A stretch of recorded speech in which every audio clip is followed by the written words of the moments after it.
الشيطان الرجيم. بسم الله الرحمن الرحيم. ألف لام ميم حسب الناس أن يتركوا أن يقولوا آمنا وهم لا يفتنون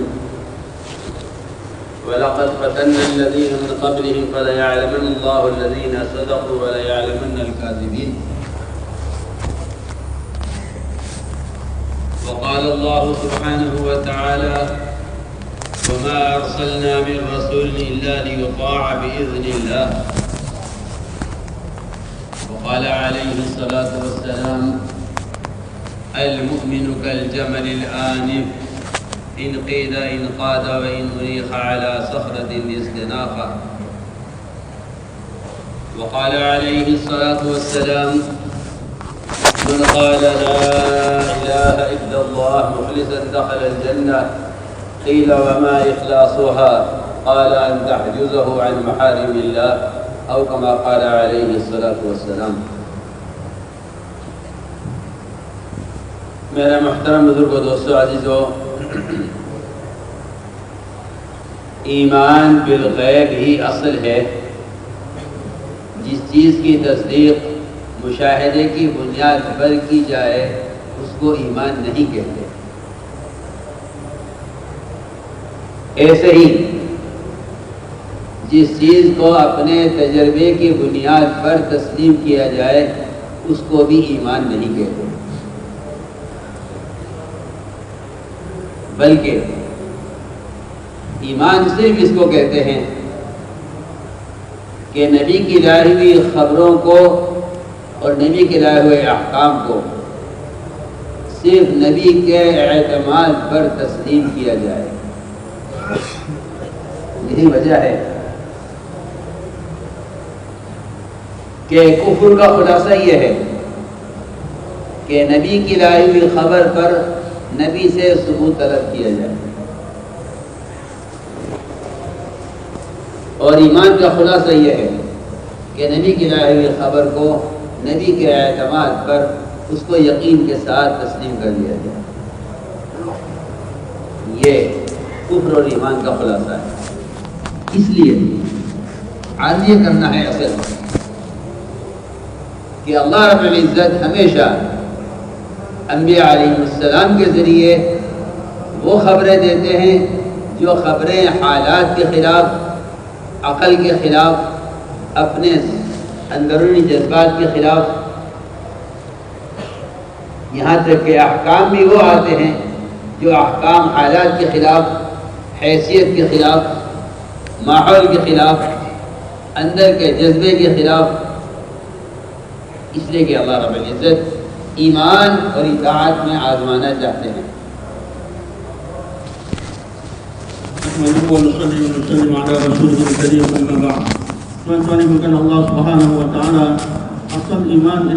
نبی کے لائے ہوئی خبر اگر وہ ظاہر کے مطابق ہو تو اس کا یقین کر لینا یہ کوئی کمال نہیں. اس لیے ابتدا سے لے کر انتہا تک جتنی بھی خبریں ہیں وہ سب خبریں ظاہر کے خلاف ہیں. اگر ہم غور کریں گے سیرت میں تو ہر خبر عقل اور ظاہر کے خلاف ہوگی. اسی لیے قرآن کا یہ فیصلہ ہے کہ اگر کوئی ایمان لاتا ہے عذاب کو دیکھ کر یا ایمان لاتا ہے مشاہدے کی بنیاد پر تو اس کا ایمان نہ اس کو نفع دے گا نہ وہ قابل قبول ہوگا. اس لیے پہلی بنیادی بات یہ ہے کہ ایمان لانے کا حکم خود ایمان والوں کے لیے ہے. وہ اس لیے ہے تاکہ ان کا یقین اپنے مشاہدات، اپنے تجربات کی طرف نہ جائے. اگر یقین گیا مشاہدات کی طرف اور تجربات کی طرف تو ان کا عملی اقدام بھی غلط ہوگا. ان کا عملی اقدام بھی غلط ہوگا. اگر یہ قدم اٹھاتے ہیں غیب کی بنیاد پر تو ان کا عملی اقدام درست ہوگا، اور اگر یہ قدم اٹھاتے ہیں مشاہدے کی بنیاد پر تو ان کا اقدام عقائد میں، عبادات میں، معاملات میں، اخلاق میں، معاشرے میں، ان تمام لائنوں میں ان کا اقدام غلط ہوگا. اس لیے کہ ان کا ایمان بالغیب ان کے پاس نہیں ہے. میں عرض کرتا ہوں، لوگ یہ سمجھتے ہیں کہ ایمان عقائد کی لائن کی چیز ہے.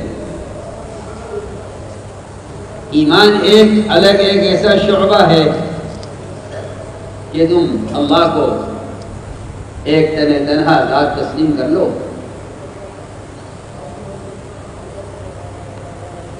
یہاں تک لوگ صرف عقیدے اور ایمان کو محدود سمجھتے ہیں. حقیقت یہ ہے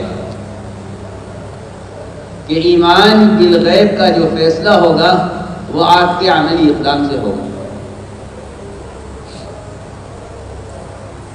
ایمان بالغیب کا فیصلہ آپ کے عملی اقدام سے ہوگا. اور یہ ایمان اس طرح پھیلا ہوا ہے دین کے تمام شعبوں میں کہ جیسے یہ کہا جائے کہ روح جسم میں کام کر رہی ہے سر کے بال سے لے کر پیر کے ناخن تک.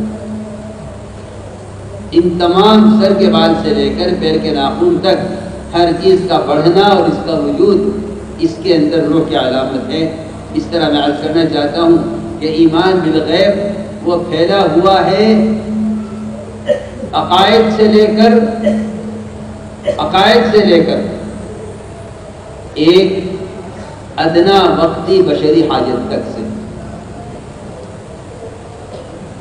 صرف عقائد کی درستی کا نام ایمان نہیں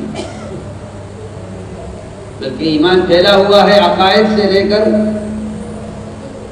ایک وقتی چھوٹی سی بشری حاجت کے سنت کے مطابق پورا ہونے تک ایمان پھیلا ہوا. میں ایک مثال عرض کرتا ہوں. حضور اکرم صلی اللہ علیہ وسلم نے اپنی امت کو بت پرستی سے ڈرانے کے لیے اور بچانے کے لیے صرف اتنا نہیں فرمایا کہ بت پرستی کفر ہے، بلکہ امت مسلمہ کو اجتماعی طور پر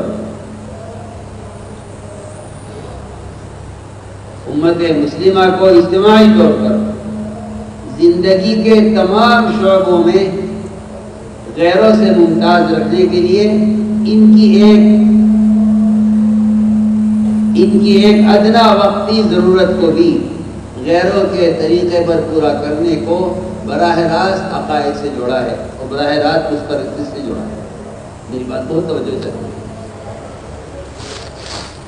یہ نہیں فرمایا کہ یہ تو ایک ضرورت کی چیز ہے، یہ تو ایک معاشرے کی لائن کی چیز ہے، عقائد کی زیادہ اہمیت ہے، اور یہ تو ایک معاملات کی لائن کی چیز ہے. بلکہ قرآن کو اگر غور سے پڑھا جائے تو ادخلوا فی السلم کافہ کا مطلب ہی یہی تھا کہ تمہاری عبادت کا، تمہارے معاملات کا، تمہارے اخلاق اور معاشرے کا، کسی بھی لائن کا کوئی ایک عمل بھی اگر غیروں کے طریقے پر ہے تو تم اسلام میں پورے داخل نہیں ہو. میں اس کی ایک مثال دینا چاہتا ہوں کہ ہم نے تو عقائد کو ایک الگ شعبہ بنایا ہے اور معاشرے کو عقائد کے ساتھ جوڑا ہی نہیں ہے. حضور اکرم صلی اللہ علیہ وسلم مسلمان کی ایک وقتی ضرورت کو غیروں کے طریقے پر پورا کرنے کو براہ راست اس بت پرستی سے اور براہ راست کفر سے اور براہ راست عقیدے کی خرابی سے جوڑ رہے ہیں. میں اس کے لیے ایک واقعہ کرا تاکہ اس سے معلوم ہو کہ ایمان بالغیب کی رگیں اور ایمان بالغیب کا اثر دین کے تمام شعبوں میں کیسے پیوست ہوا ہے. جس کو اللہ مجھے معاف فرمائے، اس زمانے کا مسلمان یہ کہہ کے چھوڑ دیتا ہے کہ یہ تو سننے تو کوئی فرض کرے.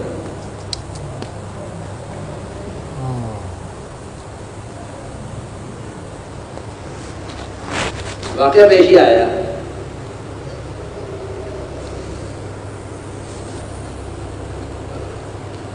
کہ صحابہ کرام نے یہ دیکھا کہ یہ کفار جنگ سے فارغ ہوتے ہیں تو یہ اپنے ہتھیار ایک درخت پر لٹکا دیتے ہیں، جس کو ذات انوار اس درخت کا نام مشہور کیا ہوا تھا، اور جب فارغ ہوتے تھے جنگ سے تو ہتھیار درخت پر لٹکا دیا کرتے تھے۔ صحابہ کو اچھا لگا کہ یہ طریقہ بھی اچھا ہے، یہ طریقہ اچھا طریقہ ہے، ہتھیاروں کی حفاظت بھی ہے، اتنی ہلکے پھلکے رہیں اور ہتھیار درخت پر لٹکا دیں۔ صحابہ کرام نے اس پر عمل نہیں کیا،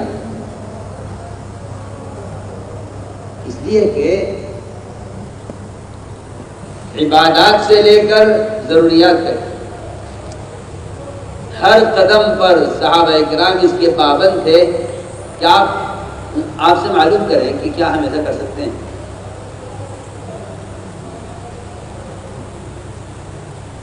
صحابہ نے شروع نہیں کیا، پوچھا،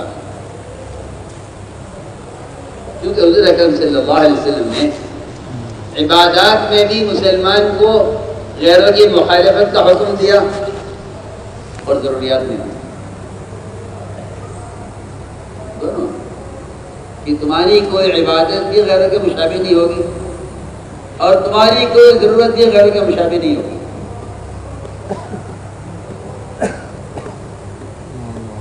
یہود دونوں مثالیں بنی اسرائیل سے متعلق ہیں۔ یہود ایک دن کا روزہ رکھتے تھے، صوم عاشورہ۔ پوچھا آپ نے کہ یہ روزہ کیوں رکھتے ہو؟ کہ یہ دن ہمارے لیے فرعون کی سے نجات کا دن ہے، اس شکرانے میں روزہ رکھتے ہیں۔ فرمایا ہم زیادہ حقدار ہیں اللہ کا شکر کرنے کے، لہذا ہم بھی روزہ رکھیں گے، مگر ہم روزہ رکھنے میں یہود کی مخالفت کریں گے۔ اس سے آپ اندازہ کیجئے کہ اگر یہود کی مخالفت روزہ رکھنے میں ہے، جو روزہ تمام عبادات میں اہم العبادت ہے،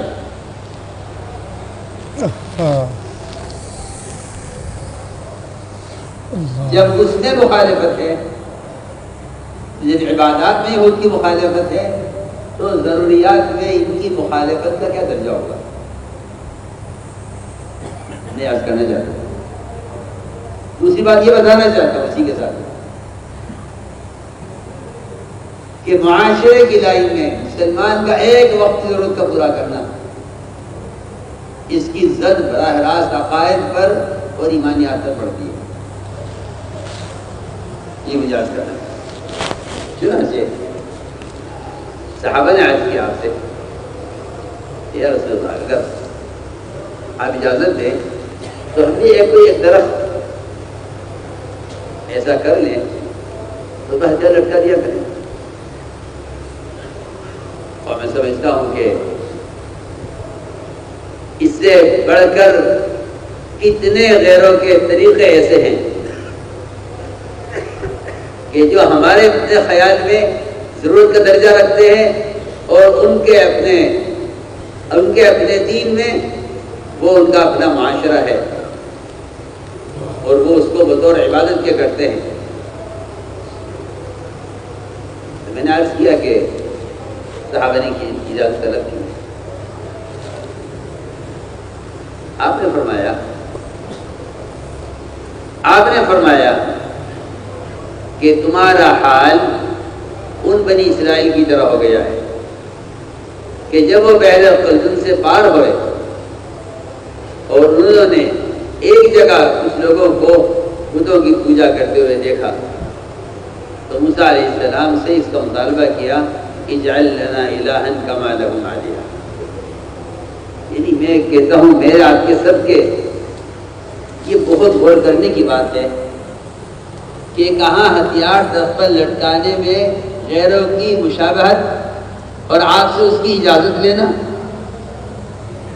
آپ کا جواب یہ نہیں ہے کہ نہیں ہمارا طریقہ نہیں ہے، ہم ان کی مخالفت کرنی ہے، ہم ان کی مشابہت نہیں کرنی ہے۔ آپ کا جواب سنیے، آپ نے جواب میں یہ فرمایا کہ تمہارا یہ مطالبہ ہتھیار لٹکانے کے لیے ایک درخت کا مطالبہ، یہ مطالبہ بالکل ایسا مطالبہ ہے جیسا بنی اسرائیل نے بحر قلزم سے پار ہونے کے بعد موسیٰ علیہ السلام سے کہا تھا اجعل لنا الہا کما لہم آلہہ۔ آپ اسے اندازہ کر لیجئے کہ جو مشابہت، جو مماثلت بت پرستی میں ہو رہی ہے، وہ مشابہت، وہ مماثلت ہو رہی ہے، ایک وقت ضرورت تو غیروں کے طریقے پر ہے۔ اس سے اندازہ کر لینا چاہیے کہ عقائد صرف ایمانیات، صرف عقائد کا درستگی کا نام نہیں، بلکہ فرمایا ادخلوا فی السلم کافہ۔ جب یہود اسلام لے آئے تو یہود نے آپ سے اس کا مطالبہ کیا کہ ہم قرآن کی طرح توریت ہی پڑھنا چاہتے ہیں، قرآن کی طرح توریت ہی پڑھنا چاہتے ہیں۔ قرآن تو پڑھتے ہیں ہم، بے شک کتاب ہے، اللہ کی کتاب ہے، اس سے ایمان لائیں اور آپ پر نازل کی گئی ہے، اس میں ہمارا ایمان ہے، لیکن ہم اپنی کتاب توریت اس کو بھی پڑھنا چاہتے ہیں اسلام میں آنے کے بعد۔ اس پر یہ آیت نازل ہوئی ادخلوا فی السلم کافہ، اسلام میں پورے پورے داخل ہو جاؤ۔ تو میں نے ایک مثال عرض کی ہے کہ ایمان کو عقیدے سے لے کر مسلمان کے ایک وقتی ضرورت کے پورا کرنے تک کفر سے بیزاری صرف بتوں کی حد تک نہیں ہے، بلکہ کفر سے بیزاری ان کی وقتی ضرورتوں میں بھی ان کی مشابہت سے نفرت، ان کے طریقوں سے نفرت، یہ ایمان کا وہ درجہ رکھتی ہے جو ایمان کا درجہ عقائد میں اور جو ایمان کا درجہ بتوں کی عبادت سے انکار کا ہونا چاہیے۔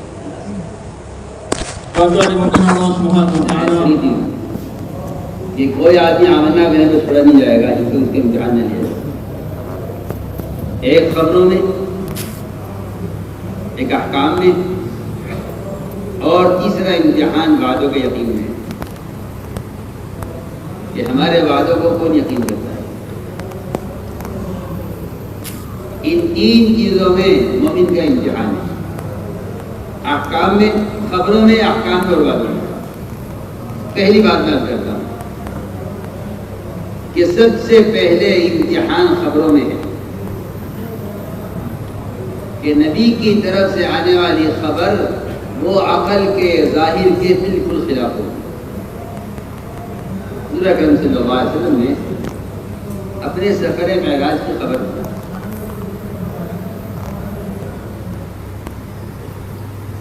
اور یہ عجیب بات ہے کہ ابو جہل کو پہلے بتلایا، ابو بکر صدیق کو بعد میں۔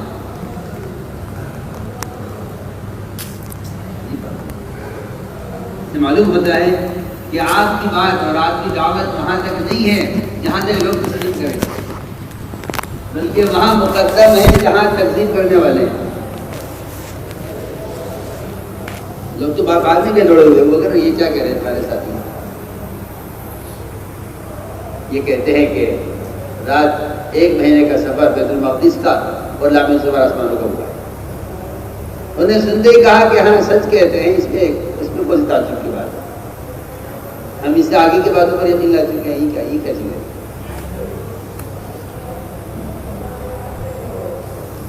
ابو جہل نے کہا کہ محمد ابھی ٹھہرو، میں سب کو جمع کر لوں تب آپ بیان کرنا، تاکہ سب مل کر تکذیب کرے آپ کی۔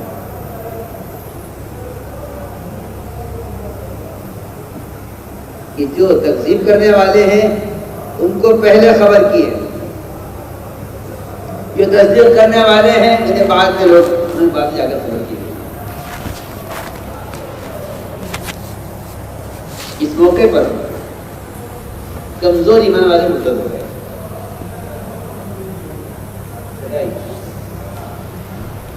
یہ میں بہت اہم بات کر رہا ہوں چھٹائی کہ کون ایمان والے ہیں کون ایمان والے نہیں ہیں، کون اطاعت کرنے والے ہیں کون اطاعت کرنے والے نہیں ہیں۔ اس چھٹائی کے لیے 3 چیزیں میں نے عرض کی ہیں، خبریں، احکام اور وعدے۔ یہ 3 سارا اسلام سارا ایمان ان 3 چیزوں میں ہے، عرض کرنا ہے۔ پہلی بار میں نے عرض کیا خبریں، جو نبی خبر دیں گے وہ عقل کی بالکل خلاف ہوگی۔ آپ نبی کی خبر پر یقین کریں، نبی کے اعتماد پر۔ تو میں نے مثال عرض کی ہے کہ سفر معراج یہ بالکل عقل کے خلاف ہے۔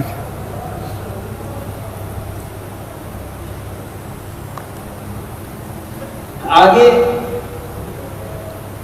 جتنا نبی اللہ کی طرف سے کسی خبر کے دینے میں سچے ہیں، اتنے ہی اپنے ذاتی معاملات میں بھی سچے ہیں۔ آپ نبی کے ذاتی معاملات میں بھی ان کی ایسی تصدیق کریں جیسی تصدیق کرتے ہیں آپ نبی کی طرف سے آنے والی غیب کی خبروں میں۔ ان کے ذاتی معاملات میں اسی تصدیق کریں، انہیں کہ سچا وہ ہوتا ہے جو اپنے اللہ کے درمیان بھی سچا ہے، اپنے ذاتی معاملات میں بھی سچا ہے، اس میں کوئی فرق نہیں رکھا اللہ نے۔ سنو غور سے،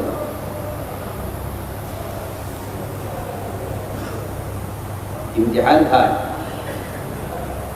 کہ ہم دیکھنا چاہتے ہیں کہ ہماری بات کو کون تسلیم کرتا ہے۔ حضور اکرم صلی اللہ علیہ وسلم نے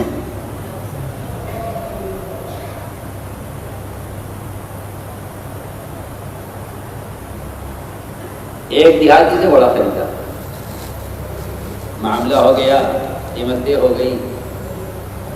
جب آپ قیمت دینے لگے، اس سے پہلے اس دیہاتی سے پوچھے، اور لوگ ملے اور کہنے لگے کہ گھوڑا بیچو گے؟ اس نے زیادہ قیمت ملتی ہوئی دیکھی تو آواز دے کر پوچھا کہ محمد صلی اللہ علیہ وسلم آپ گھوڑا خریدیں کو گئی؟ اور میں گھوڑا تو خرید چکا ہوں۔ اس نے کہا نہیں واللہ ما بیچ چکا ہوں، میں نے آپ کو بیچے ہی نہیں، ہمارا آپ کا معاملہ نہیں ہوا۔ آپ نے فرمایا میں گھوڑا تم سے لے چکا ہوں، معاملہ ہو چکا ہے۔ وہ کہتا تھا کہ نہیں معاملہ نہیں ہوا ہے۔ چنانچہ اس دیہاتی کے پاس کوئی راستہ نہیں بچا بچنے کے لیے کہ اس نے یہ شرط لگائی آپ پر کہ آپ گواہ پیش کریں، جو گواہی دے آپ کے متعلق کہ آپ نے گھوڑا خرید لیا تھا، معاملہ ہو گیا۔ گواہ لائے، گواہ کو تھا نہیں، گواہ کو نہیں تھا۔ ظاہر بات ہے کہ عقل یہ کہتی ہے کہ گواہی وہی دے سکتا ہے جو موقع پر موجود ہو۔ نبی کی بات کی تصدیق میں عقل کو، دلائل کو اور ثبوت کو کوئی دخل ہی نہیں ہے۔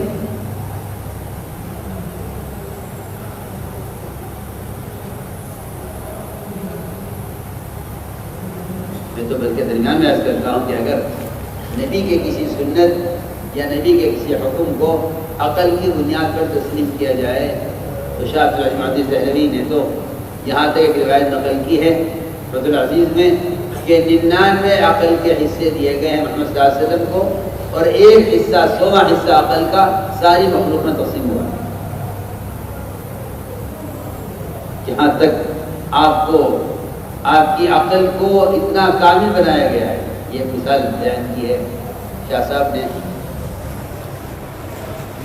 فتح العزیز جو شاہ عبد الرحمن دہلوی کی تفسیر ہے اس میں نقل کیا گیا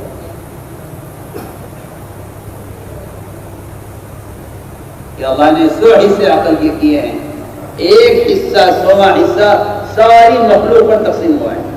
یہ میں تو کہا کرتا ہوں کہ اس زمانے کے سائنسداں اور سیاستداں جو عقل لگاتے ہیں دین میں، یہ مقسوم العقل نہیں بلکہ معلوم العقل، تقسیم نہیں عقل۔ میں سمجھتا ہوں کہ نبی کی کسی ایک سنت کے مقابلے میں یہ معدوم العقل ہے، یہ کسی سنت کی حکمت کو پہنچ ہی نہیں سکتی، کیونکہ طریقہ ان کا ہے جن کو 99 عقل کے حصے دیے گئے ہیں۔ دعوے انہیں کیا گیا ہے جن پر عقل کا ایک حصہ تقسیم ہو کر کون سا ذرہ کسی حصے میں عقل کا آیا ہوگا؟ میں تو کہتا ہوں کہ صدر عقل کوئی نہیں ہے کہ جو کسی حکم بارے میں یہ کہے کہ اس کی کیا ضرورت ہے۔ اس لیے سوائے انقیاد کے اور سوائے بات کو قبول کرنے کے کوئی راستہ نہیں۔ تو میں نے عرض کیا کہ دیہاتی نے آپ سے گواہ طلب کیا اور گواہ کوئی تھا نہیں۔ حضرت خزیمہ کا امتحان کا وقت تھا۔ میں کہنا چاہتا ہوں کہ یہاں خزیمہ کے ایمان کے امتحان تھا کہ اگر ہم تنبیہاً بھی پوچھتے ہیں کہ تم نے گواہی کیسے دی ہے، ہم دیکھنا چاہتے ہیں خزیمہ کیا جواب دیتے ہیں۔ خدا نہ کرے اگر خزیمہ یہ کہہ دیتے کہ موقع پر موجود نہیں تھا، مجھے معلوم نہیں، تو میں کہتا ہوں کہ اس موقع پر یہ کہنا کہ مجھے معلوم نہیں ہے اور یہ کہنا کہ جنت دوزخ کو میں نہیں جانتا کیونکہ مجھے معلوم نہیں ہے، میں نے دیکھا نہیں ہے، میں کہتا ہوں کہ آپ کے گھوڑا خریدنے، معاملہ ہونے کا انکار اور آخرت کا انکار دونوں برابر ہے۔ مجھے یاد کرنا،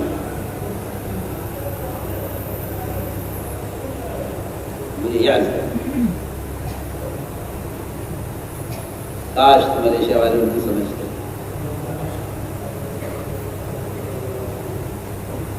میں کہ بات اس لیے کہہ رہا ہوں کہ بہت سے جزیات ہیں اسلام کے جن کے بارے میں ہم شک میں پڑے ہوئے ہیں اور سمجھتے ہیں کام ایمان والے،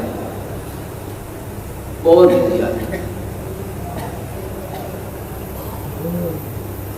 ایمان والوں کے ایمان لانے کا حکم اسی لیے ہے کہ اس کے جزیات اتنے ہیں کہ اگر ہر قدم پر آتی ہے نہ صبر کرے کہ میرا یہ اقدام عمل ایمان کے خلاف ایمان کے مطابق ہے، تو خبر نہیں کون سے گڑھے میں کون سی ظلمت میں جا کے کھل جائے۔ میں عرض کرنا چاہتا ہوں، سوال کیا آپ نے خزیمہ سے، خزیمہ نے کہا کہ جی میں گواہی دیتا ہوں، آپ نے بڑا خرید دیا تھا۔ آپ نے سوال یہ کیا کہ خزیمہ تم موقع پر موجود نہیں تھے، تم نے گواہی کیسے دی؟ عرض کیا گواہی میں کیسے گواہی نہ دی؟ ہمیں آپ نے جنت کی خبریں دی ہیں، ہم نے ان کو دیکھا نہیں ہے، جہنم کے عذاب کی خبریں دی ہیں، ہم نے جہنم کو دیکھا نہیں ہے، آپ نے ہمیں عرش کرسی کے وجود کی خبریں دی ہیں، ہم نے دیکھا نہیں، آپ نے اللہ کے وجود کی خبر دی ہے، ہم نے اللہ کو دیکھا نہیں۔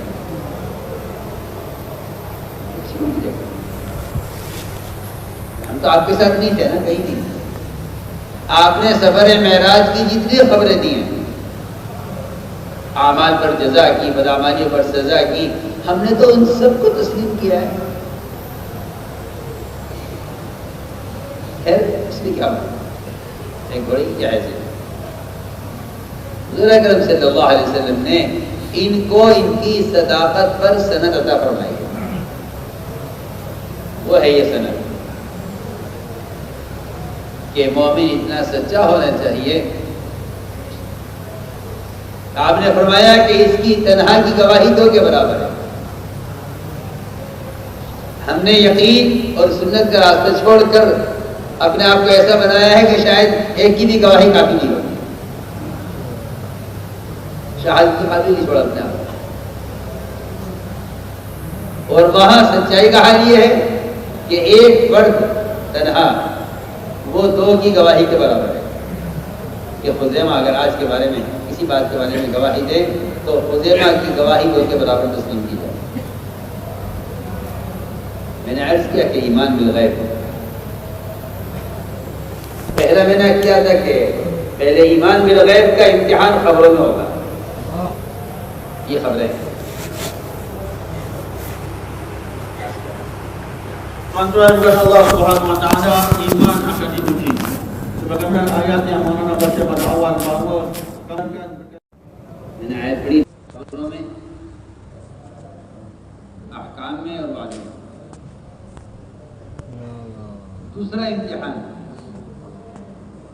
دوسرا امتحان احکام میں ہے کہ وعدے ان کے لیے پورے ہوں گے جو احکام کو یقین کے ساتھ قبول کریں، اور احکام ایسے ہیں کہ اللہ تعالیٰ ایمان کو آزمائیں گے احکام میں، یہ کہ ایمان تو اطاعت کا نام ہے نا، ورنہ تو میں عرض کرتا ہوں کہ کفار اور مشرکین بعض تو ایسے ہیں جو اللہ کو بھی مانتے تھے اور آپ کو نبی برحق بھی مانتے تھے اور آپ کے نبوت کی اور آپ کی بعثت کی علامتوں کو جانتے تھے، لیکن آپ کی اطاعت سے انکار کرتے تھے۔ ایسے لوگ ملیں گے، ایسی مثالیں بے شمار ہیں۔ نبی کو اپنی اولاد کی طرح جانتے ہیں، ہزاروں بچوں میں ایک بچہ ہو تو باپ پہچان لگے میرا بیٹا ہی ہے، یعرفونہ کما یعرفون ابناءہم، یہ معروف بات ہے۔ سوال اس کا نہیں تھا، سوال اس کا تھا کہ اگر تم ایمان لائے ہو نبی پر تو پھر تم نے عملی طور پر اس ایمان کو ظاہر کیا یا نہیں کیا؟ ایسا میں نے عرض کیا تھا کہ احکام ایمان پیدا ہوا ہے کہ اللہ نے قرآن میں نماز کا نام ایمان رکھا ہے، اسلام کا پہلا رکن ہے نماز۔ کفر اسلام کے درمیان جو فرق کیا ہے، مسلم نعوذ باللہ اللہ کے وجود انکار کا نہیں کیا ہے، بلکہ نماز کو ایمان کہا۔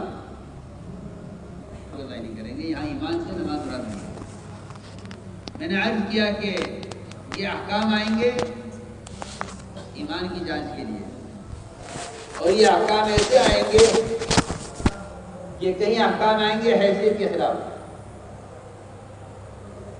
کہیں احکام آئیں گے اپنے جذبات کے خلاف، کہیں احکام آئیں گے ماحول کے حالات کے خلاف، کبھی احکام آئیں گے معمول کے خلاف۔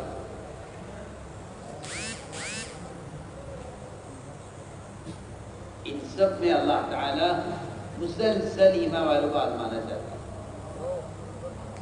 خبر احکام رکھتا کہ سب سے پہلے میں عرض کرتا ہوں کہ سب سے پہلا امتحان فرشتوں کا ہے، اور فرشتوں کا امتحان میں کہتا ہوں کہ یہاں حیثیت، آیا اپنی حیثیت کو قربان کر سکتے ہیں یعنی حکم پر، یہ سب سے پہلا امتحان ملائکہ کا ہے حیثیت کے خلاف، کہ فرشتوں کو حکم ہوا کہ عالم سجدہ کرو۔ اب تک کی عبادت سے تمہارے اندر، کیونکہ عبادت کی کثرت اور عبادت میں اللہ کا قرب وہ اگلے حکم کو پورا کرنے کی استعداد پیدا کرنے کے لیے ہے۔ یہاں اگر حکم ختم نہیں ہو جاتا کہ تم نماز پڑھتے ہو، دوبارہ نماز پڑھنا ہمارا حکم پورا کرنا ہے۔ میں کچھ کہنا چاہتا ہوں، ہم یہ سمجھتے ہیں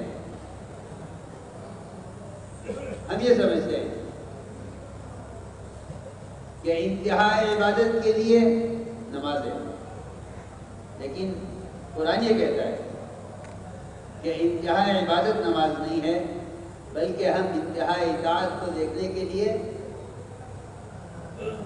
حکم لائیں گے کہ تمہاری عبادت نے تمہیں اطاعت میں حاضر پہنچایا ہے۔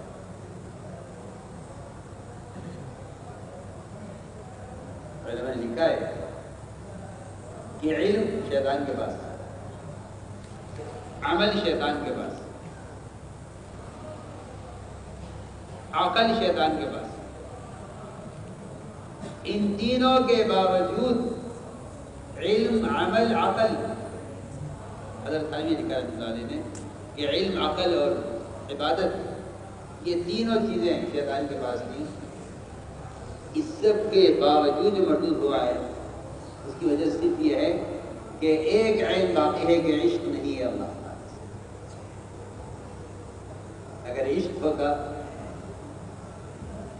تو وہ اس امر کو پورا کر دیتا کہ اگر تیرا امر ہے آدم کو سجدہ کرنے کا تو میرے نزدیک تیرے امر کی وجہ سے آدم افضل ہے، میں مفضول ہوں۔ یہ امتحان تھا، میں بہت اہم والا تھا۔ عبادت کرتے کرتے کرتے کرتے ایک ایسا امر آیا کہ جس میں ہم دیکھنا چاہتے ہیں کہ ہماری عبادت سے تمہاری حیثیت بنی ہے یا ہماری عبادت کرنے سے تم نے اپنی حیثیت کو بجایا ہے؟ سوال اس کا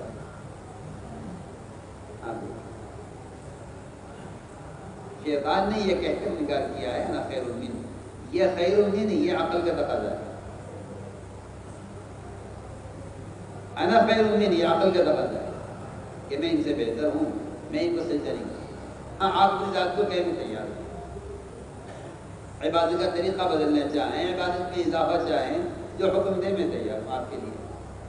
آپ مجھ سے یہ کہیں کہ میں ادنا کو سجدہ کروں، انا خیر من. میں لکھا ہے کہ اس کی عقل نے اس کو مارا ہے یہاں، کیونکہ عقل تقاضا کر رہی ہے اپنی حیثیت کا کہ ہماری حیثیت نہیں ہے. سب نے سجدہ کیا سوائے ابلیس سے، اور یہ یہاں سے مرتب ہوا ہے. سب سے پہلا محرومی کا سبب وہ آسمانوں پر حسد بنایا، اور آج بھی یہی بات ہے کہ اگر کسی خیر سے محروم ہوگا تو وہ محرومی حسد کی وجہ سے ہوگی. اس لیے کہ حسد مقابل بناتا ہے، معاون نہیں بناتا، اور حسد نافرمان بناتا ہے، مطیع نہیں بناتا. یہ حسد کی خاصیت ہے، کیونکہ پچھلی نیکیاں ضائع کرا دیتا ہے، اگلی نیکیوں کی آمد کا راستہ بند کر دیتا ہے. یہ حسد کی خاصیت ہے. شیطان کے ساتھ آپ دیکھیں گے کہ دونوں باتیں ہوئی ہیں. پچھلی عبادتیں سب صفر، جی ہاں، اور آگے عبادت کا راستہ بنا حسد یہ کہ انا خیر من کہ میں ان سے بہتر ہوں. یہاں میں عرض کر رہا تھا کہ یہاں حیثیت کا امتحان تھا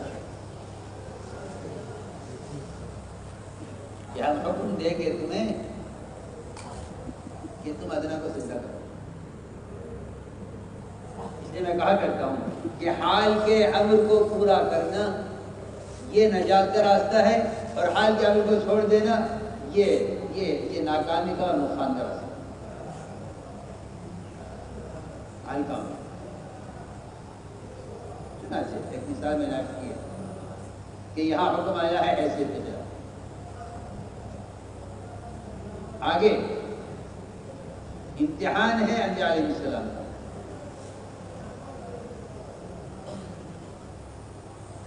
انبیاء علیہ السلام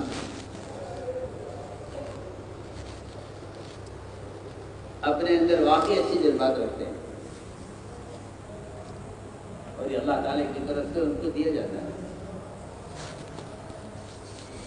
پہلے اولاد کا جذبہ، اور اولاد کا جذبہ بھی ہم دنیا داروں کی طرح اپنی دنیا کے لیے نہیں ہوتا تھا. اولاد کا جذبہ بلکہ اولاد کا جذبہ ہوتا تھا اللہ تعالیٰ کی طرف سے ملی ہوئی امانت کی حفاظت کے لیے. قرابت داروں پر، موالی پر تو اس بات کا خدشہ ہوتا تھا کہ امانت کو ضائع کر دیں گے، لیکن حقیقت یہ ہے کہ وہ جانتے تھے کہ اپنی اولاد سے بڑھ کر اس کی حفاظت کرنے والا نہیں. زکریا علیہ السلام نے 90 سال کی بیوی کی عمر، 120 سال کی اپنی عمر میں اللہ سے یہ کہہ کر اولاد مانگی ہے کہ میرے تو اولاد کے ہونے کے سارے اسباب ناکارہ ہو چکے ہیں، مگر میں تجھ سے مانگ کر نامراد کبھی نہیں ہوا، مجھے اولاد چاہیے. یعنی سنی وجہ سنا لیا، اس لیے مانگی اولاد کہ اس امانت کی حفاظت کے لیے جو امانت تیری دین کی اور دعوت کی میرے پاس ہے. تو فی الموالیہ مجھے اندیشہ ہے امانت کو ضائع وہ کر دیں گے قرابت دار متعلقین.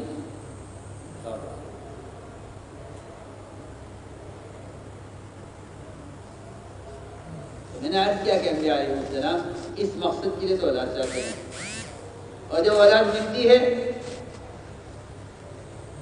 اور کسی قابل ہوتی ہے تو کہتے ہیں کہ ان کو ذبح کرو.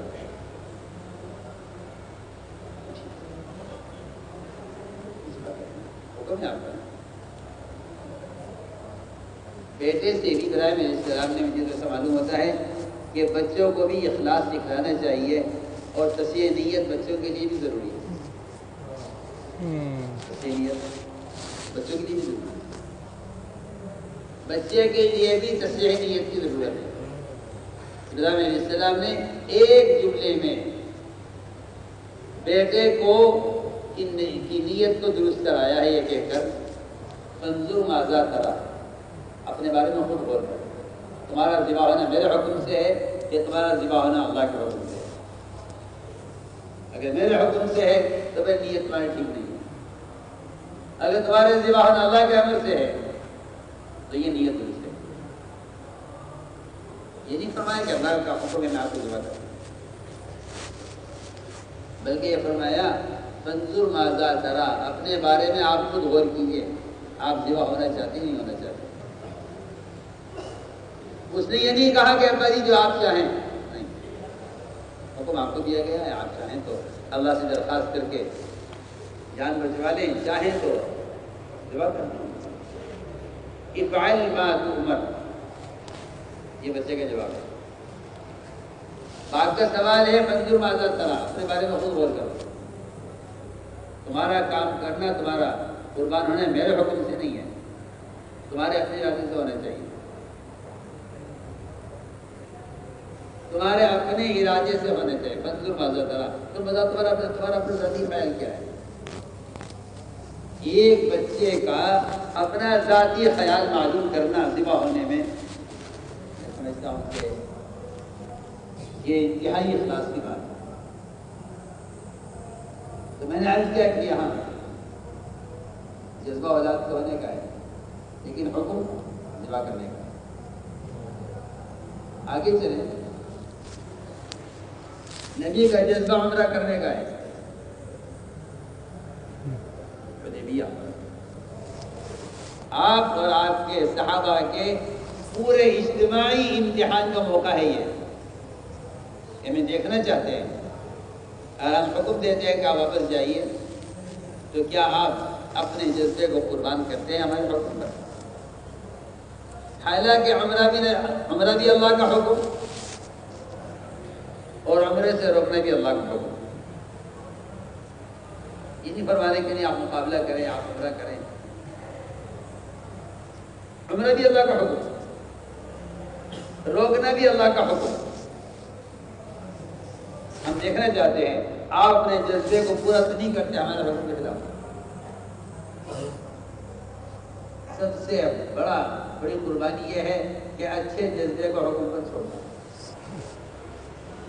جذبہ بہت اچھا ہے عملے کا، آپ کو خان عمرہ دکھلایا گیا، صحابہ کو لے کر چلے، وہاں پہنچے، مشرکین نے عمرے سے روک دیا۔ عمر رضی اللہ تعالیٰ عنہ ایک کے پاس جاتے تھے، کہتے تھے کیا ہم پر نہیں ہے؟ کیا اللہ کا وعدہ ہم پر؟ ہم نے کہا کیا اللہ کا وعدہ ہم نہیں ہے؟ کیا عمرہ عبادت نہیں ہے؟ کیا بیت اللہ سب کا نہیں ہے؟ ہر بات کے جواب میں ہر ایک یہ کہتا تھا کہ عمر اللہ کے رسول کا حکم ہے، عمر اللہ کے رسول کا حکم ہے، اللہ کے رسول وہ کریں گے جو اللہ حکم دیں گے۔ یہ امتحان ہے اس بات کا کہ کون یہاں سے پلٹ جاتا ہے اور کون نبی کی مخالفت کر کے عمرہ کرنے کی کوشش کرتا ہے۔ ہم امتحان لینا چاہتے ہیں،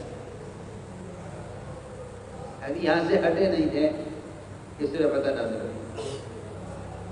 میں نے عرض کیا کہ یہ جذبہ بہت اچھا جذبہ عمرے کا ہے، مگر حکم واپسی کا ہے۔ ابھی یہاں سے ہٹے نہیں، میں عرض کرنا چاہتا تھا کہ وعدے سارے ایسے وقت میں کیے گئے تھے جب حالات انتہائی خراب ہیں۔ اچھے حالات میں وعدے کیے جائیں تو لوگ تسلیم کریں گے، یقین کر لیں گے، برے حالات میں وعدے۔ تو میں نے عرض کیا کہ یہ ایک موقع ہے کہ صاحب یہاں سے واپس ہو، حکم یہ چلو۔ اللہ تعالیٰ نے اس پر فتح بھی عطا فرمایا۔ صحابہ فرماتے تھے کہ تم لوگ مکے پر حملے کو فتح مکہ کہتے ہو، ہم حدیبیہ کو فتح مکہ کہتے ہیں۔ اپنے جذبے کو حکم پر قربان کرنا یہ ہے فتوحات کا سبب۔ چنانچہ آگے چلیں، کہیں حکم آئے گا، کہیں حکم آئے گا معمول کے خلاف. معمول ہے کہ سب بیت المقدس کی طرح نماز پڑھتے ہیں. ہجرت کے بعد بھی غالباً 17 مہینے تک بیت المقدس کی طرف ہی نماز پڑھی جاتی ہے. لیکن اللہ تعالیٰ نے حکم دیا اچانک. ظہر کی نماز ہو رہی تھی انصار کے محلے میں، نماز کے دوران حکم آیا کہ آپ رخ پھیر لیجیے بیت المقدس سے بیت اللہ کی طرف. کیوں؟ ہم دیکھنا چاہتے ہیں اب تک کی عبادت سے نبی کی اطاعت پر، اللہ کے رسول کی اطاعت پر کون کون آیا ہے، اور کون یہ کہتا ہے کہ نہیں پہلا قبلہ درست تھا اسی پہ رہنا چاہیے. ہم نے چھٹائی کے لیے حکم دیا ہے. ما جعلنا قبلة لكم تعالية إلا لنعلم من يتبع الرسول من ينقلب على عقبيه. ہم پلٹنے والوں کو بھی جاننا چاہتے ہیں، چھٹائی کرنا چاہتے ہیں، اور اطاعت کرنے والوں کو بھی جاننا چاہتے ہیں، ان کو الگ کرنا چاہتے ہیں. یہ حکم آیا نماز کے دوران کہ آپ لوگ پھیر لیجیے بیت اللہ کی. آپ پلٹے، آپ کے ساتھ آپ کے صحابہ سب پلٹ گئے. حکم ہے.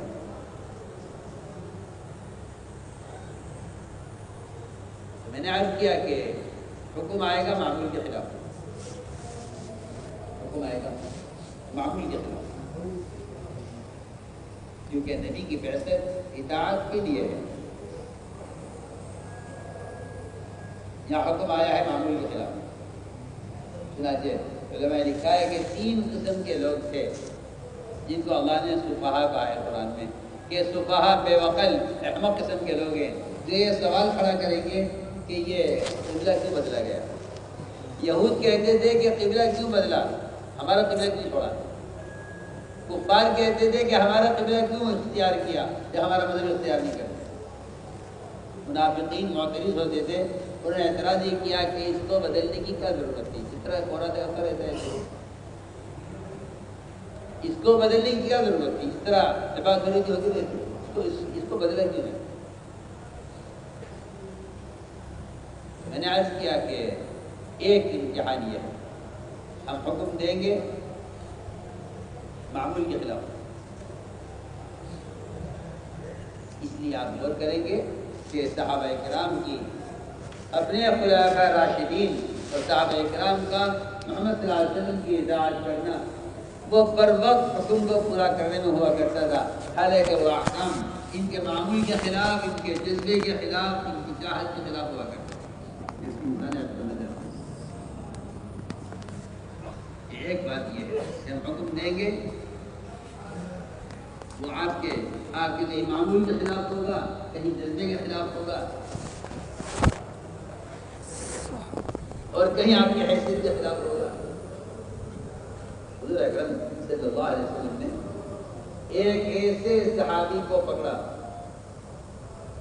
جو تمام مدینہ منورہ میں اپنے باپ سے سب سے زیادہ محبت کرنے والے اور باپ کی خدمت کرنے والے. فرمایا جاؤ اپنے باپ کا سر کاٹ کرنا. سیدھا حکم، نہ کوئی وجہ بتلائی، نہ کوئی ترغیب دی کہ ہم آپ کو حکم دینا چاہتے ہیں، آپ پورا کر سکیں گے نہیں کر سکیں گے. نہ کوئی ترغیب، نہ کوئی وجہ. روایت میں اس کے علاوہ کچھ نہیں ہے کہ جاؤ میں باپ کا سر کاٹ کروں.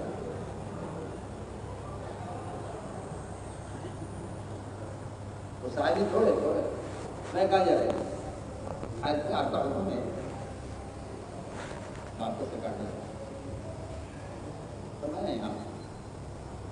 ہم دیکھنا چاہتے تھے کہ محبت ہم سے زیادہ ہے باپ سے زیادہ، ورنہ ہم اس کی نہیں بھیجا گیا. ہمیں تو رشتوں کو توڑنے کے لیے اور رشتوں کو جوڑنے کے لیے بھیجا گیا ہے، ہم اس کی نہیں بھیجا گیا کہ ہم رشتے توڑیں.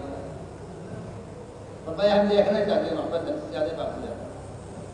میں عرض کرتا ہوں شریعت میں ایک شکار کی شکل ہے جلد معلم سدائے و کتوں کے ذریعے. شریعت کہتی ہے کہ 3 شرطیں ہیں تو ان کا شکار آپ کے حلال ہو جائے. پہلی شرط کہ آپ بسم اللہ پڑھیں، عمل میں تھوڑی سی۔ دوسری شرط کہ کتا شکار میں سے نہ کھائے بلکہ شکار لا کر مالک کو دے تو حلال ہے۔ یہ شرط بھی آسان ہے۔ تیسری شرط بڑی مشکل ہے کہ جب یہ کتا چھوڑا جائے شکار کی طرف اور یہ شکار کو حاصل کرنے کی کوشش میں ہے اور مالک اس کو روکے تو یہ مالک کے اشارے پر رک جائے تب تو اس کا شکار حلال ہے، اور اگر یہ اپنی چاہت سے شکار پر حملہ کر لیتا ہے، مالک کے روکنے سے رکتا نہیں ہے، تو اس کا شکار آپ کے لیے حلال ہے۔ آپ سے اندازہ کر لیجئے کہ اگر ایک کتا جو تمام مخلوق میں سب سے رزیق سمجھا جاتا ہے، اگر وہ اطاعت پر نہیں تو اس کا شکار قابل قبول نہیں، تو انسان اصل مخلوقات ہے، اس کا اگر یہ اقدام اور اس کا کوئی عمل اگر وہ حکم کے خلاف ہو رہا ہے تو وہ قابل قبول کیسے ہو سکتا ہے؟ غور کرنے کی تو میں نے عرض کیا کہ دوسری چیز وہ یہ ہے کہ احکام آئیں گے بالکل یعنی معمول کے خلاف، کہیں حکم آئے گا حالات کے سب خلاف۔ آپ جانتے ہیں صحابہ کرام سفر میں تھے، اللہ ختم ہو گیا، کھانے کے لیے کچھ نہیں، کھانے کے لیے کچھ نہیں، اللہ ختم ہو گیا۔ صحابہ کو خیال یہ ہوا کہ بھوک تو برداشت ہو نہیں سکتی، پیدل چلنا آسان ہے، یہ سواری پر باری باری سوار ہو جائیں گے۔ چنانچہ اس زمانے میں گدھے ہوتے تھے اور پالتو گدھے حلال تھے اس وقت تک، پالتو گدھے حلال تھے اس وقت تک۔ گدھا ذبح کیا، حلال گوشت، بھوک کی شدت، کھانے کے لیے کچھ نہیں، سفر میں ہے، گدھا ذبح کیا، گوشت تیار ہوا، صحابہ دیکھ رہے تیار ہونے کو ہے گوشت۔ آپ بتائیے ایک بھوکے آدمی کو کتنا انتظار ہوتا ہے کھانا تیار ہونے کا؟ جب کھانا بالکل تیار ہونے کو ہوا، روایت میں ہے گوشت گلنے کے قریب تھا، تیار ہونے کے قریب تھا، اچانک حکم آ گیا، آپ نے فرمایا جاؤ اعلان کر دو جا کر صحابہ میں کہ اسی وقت اللہ تعالیٰ نے گدھے کے گوشت کو حرام کر دیا۔ حکم آیا، صحابہ نے بھری بھری ہانڈیاں گوشت کی وہ ساری الٹتی زمین پر، یہ کہا کہ نہیں حکم آ گیا ہے کہ اللہ نے گدھے کے گوشت کو حرام کر دیا ہے۔ یہاں کسی تعویل کی گنجائش نہ کسی، میں تو آج کیا کرتا ہوں کہ اس زمانے کے مسلمان تعویلات کر کے تعبیرات کے زور کو ختم کر دیتے ہیں۔ امام غزالی فرماتے ہیں رحمۃ اللہ علیہ کہ تمہاری تعویلات نے تعبیرات کے زور کو ختم کر دیا ہے، ورنہ زور اسلام میں تعویلات نہیں ہوا کرتی، کیونکہ وہ سمجھتے تھے کہ تعویل کرنا حکم سے جان بچانا ہے اور تعویل سے بچنا حکم پر جان کھپانا ہے، وہ تعویل کر کے حکم سے جان بچاتے نہیں۔ امام غزالی نے فرمایا کہ تعبیرات کے زور کو ختم کر دیں۔ آپ تعبیر کریں گے تو جو حکم کا زور ہے، جو حکم کا زور ہے اور جو عبرت کا اثر ہے وہ تعبیرات سے ختم ہو جائے۔ چنانچہ صحابہ نے حکم پورا کیا، کھانے کے لیے کچھ نہیں تھا، اس کے باوجود ساری دیگچیاں الٹ دی گئیں زمین پر، بلکہ یہاں تک بھی ہوا قوم سمود کی بستی سے گزرتے ہوئے فرمایا صحابہ سے کہ کیا تم نے ان کے کنویں سے پانی تو نہیں لیا؟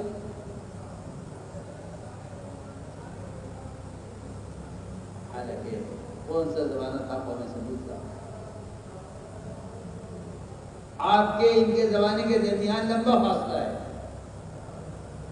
لیکن آپ اپنے صحابہ سے فرما رہے ہیں کہ تم نے قوم سمود کی بستی سے گزرتے ہوئے ان کے کنویں سے پانی نہیں استعمال کیا؟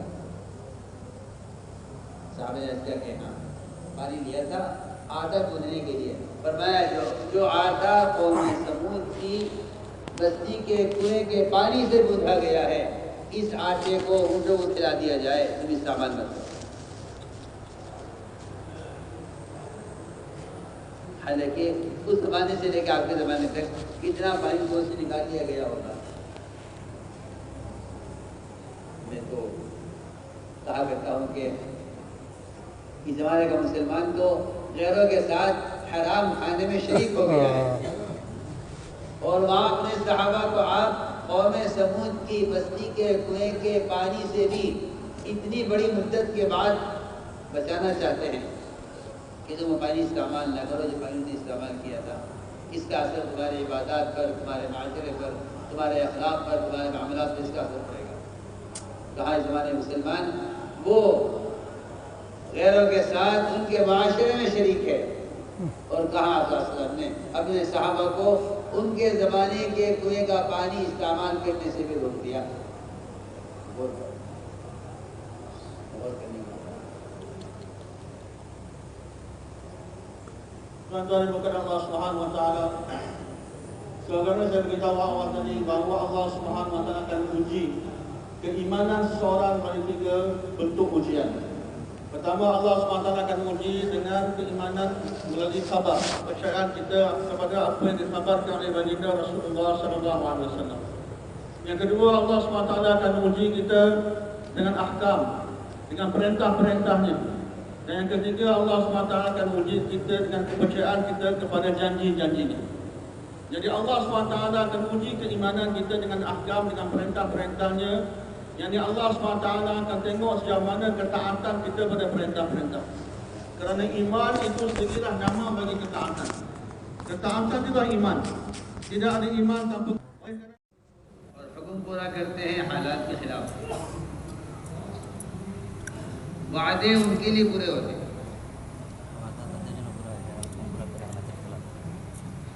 اس لیے کہ میں عرض کرنا ہے کہ اس زمانے میں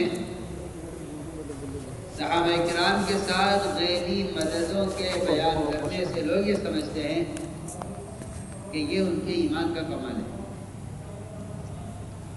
یہ بات بہت توجہ چاہتی ہے۔ یہ اصلاح ضروری ہے ہر کام کرنے والے کی، کہ وہ صحابہ کرام کے ساتھ ظاہر کے خلاف مددوں کو اور ظاہر غیب اور غیبی نصرتوں کو ان کے ایمان کا اثر اور ان کے ایمان کا کمال سمجھتے ہیں۔ یہ میں کہتا ہوں کہ یہ کام کرنے والوں کی اجتماعی غلطی ہے۔ اس بات توجہ چاہتی ہوں۔ یہ سوچ اور یہ فکر ہمیں اس طرف لے جا رہی ہے کہ اگر اسباب کے بغیر کام بنتا ہے تو ایمان ہے، اسباب کے بغیر کام نہیں بنتا، ہمارے پاس ایمان نہیں ہے۔ اگر آسمان سے کھانے تیار ہو جاتے ہیں تو ایمان ہے، اور اگر یہ نہیں ہو رہا ہے تو تمہارا ایمان بنا نہیں ہے۔ اگر تم سمندر میں گھوڑے دوڑا دو تمہارا ایمان ہے، اور اگر تم یہ نہیں کرتے تمہارا ایمان نہیں۔ مجھے اس بات پر حیرت ہے، اس بات پر مجھے حیرت ہے کہ لوگ صحابہ کرام کے ساتھ ان کی غیبی مددوں کو ان کے ایمان کا کمال سمجھتے ہیں۔ مجھے اس غلطی پر حیرت ہے۔ آپ سب سے کہا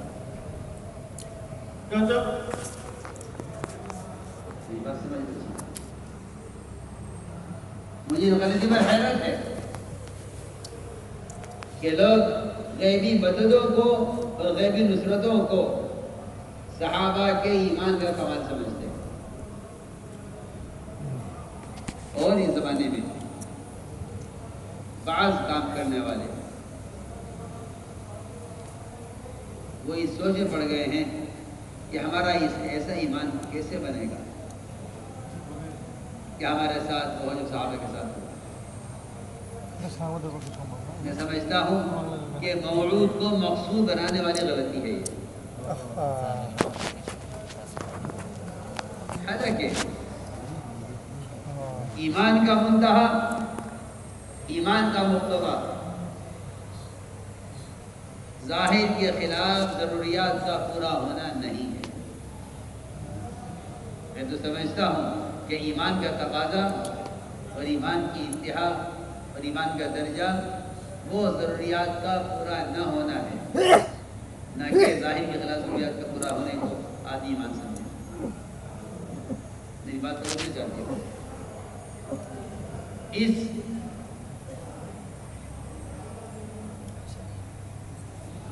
مغالطے میں، اس غلطی میں لوگ پڑ گئے ہیں کہ وہ سمجھتے ہیں کہ ایمان کا کمال یہ ہے اور ایمان کی انتہا یہ ہے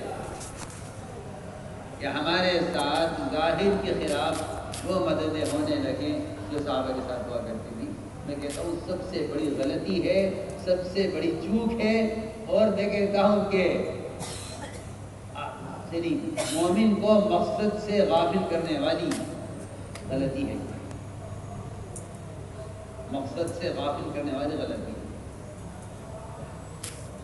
یہ میں اس لیے کہہ رہا ہوں کہ میں سنتا ہوں اور میں دیکھتا ہوں کہ اب کام کرنے والوں میں ایمان کا کمال یہ بن گیا ہے۔ حالانکہ سمجھنا یہ چاہیے کہ صحابہ کرام کے ساتھ ظاہری خلاف جو مددیں ہیں وہ ان کے ایمان کا کمال نہیں ہے، وہ ان کی اطاعت کا کمال ہے۔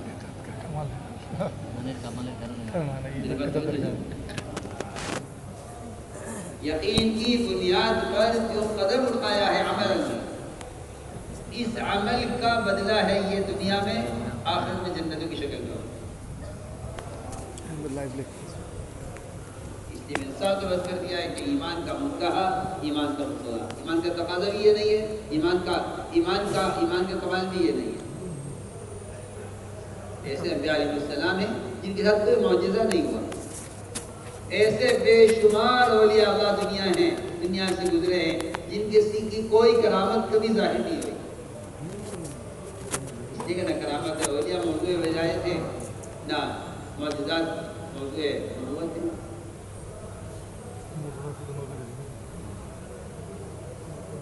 بلکہ یہاں تک میں عرض کرتا ہوں آپ سے کہ اگر کوئی شخص، کسی شخص سے کوئی کرامت ظاہر ہوتی ہے اور وہ متبع سنت نہیں ہے تو جادوگر ہے، کیونکہ جادوگر سے بھی ظاہر کے خلاف، ظاہر ہے جادوگر ہے، دوسرا ظاہر کے خلاف ہوتا ہے۔ ظاہر کے خلاف ہونا یہ کوئی ولایت کی علامت نہیں ہے، ولایت کی علامت اتباع سنت ہے۔ اگرچہ کوئی کرامت پوری زندگی میں ولی سے ظاہر نہ ہو، دکان کرتا ہو، کما کر کھاتا ہو، جو چاہے کرتا ہو، میں کہتا ہوں ولی کی پوری زندگی میں کوئی ایک کرامت ظاہر نہ ہو، اگر وہ متبع سنت ہے تو ولی ہے، اگر متبع سنت نہیں ہے اور کرامت ظاہر ہوئی ہے تو جادوگر ہے، ولی نہیں ہے۔ میں عرض کرنا چاہتا ہوں کہ ہم جو صحابہ کی ساتھ رہے ہوئے کو بیان کرتے ہیں نا، یہ ان کے ایمان کا کمال نہیں ہے۔ ایمان کا کمال کمال اطاعت ہے، اور کمال اطاعت پر یہ وعدہ ہے، وعد اللہ الذین آمنوا وعملوا الصالحات ليستخلفنهم في الأرض كما استخلف الذين من قبلهم ولا يمكنن لهم دينهم الذي ارتضى لهم ولا يبدلنهم من بعد خوفهم امنا۔ شرط یہ ہے یعبدون لا یشرکون به شیئا۔ اس آیت کو آپ پڑھیں تو مسلمان کو دنیا میں تمکن، اقتدار، برکتیں سب کچھ جو حاصل ہوگی وہ اطاعت پر حاصل ہوگی۔ صرف یقین کریں، وعدوں کے یقین سے وعدے پورے نہیں ہوتے، بلکہ حکم کو ماحول، ظاہر، طبیعت، حالات، جذبات، ان سب کے خلاف حکم کے پورا کرنے پر وعدے پورے ہوتے۔ ورنہ اس مسئلے میں لوگ پڑھ چکے ہیں کہ میاں یقین کرو گے تو وعدہ پورا ہوگا، یقین نہیں کرو گے تو وعدہ پورا ہوگا۔ عمل ہے نہیں، عمل تو ہے نہیں، جب عمل نہیں ہے تو پھر ایمان نہیں ہے، جب ایمان نہیں ہے تو وہ کون سے وعدے ہیں جن کا یقین کرنے سے ظاہر کے خلاف مدد نازل ہو جائے۔ میرے سے بات